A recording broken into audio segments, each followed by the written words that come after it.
యేసుక్రీస్తు నీకు అప్పచెప్పిన పని ఏంటి అంటే ఆయన అంటున్నాడు, అనుదినాహారము నేడు మాకు దయచేయము తండ్రి అని. నువ్వు ప్రార్థన చేయకుండా నువ్వు తినడమే స్వప్రయోజనమునకు కారణము, అదే పాపమునకు మూల కారణం.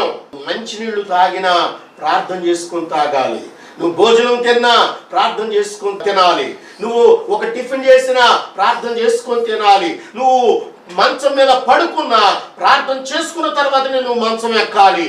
ఇవన్నీ నువ్వు చేస్తున్నావా? ఇంట్లోంచి నువ్వు బయటికి వెళ్ళాలంటే ప్రార్థన చేసుకున్న తర్వాతే బయటికి వెళ్ళాలి. నువ్వు ఇంట్లోకి రావాలన్నా ప్రార్థన చేసుకొని నువ్వు ఇంట్లోకి రావాలి.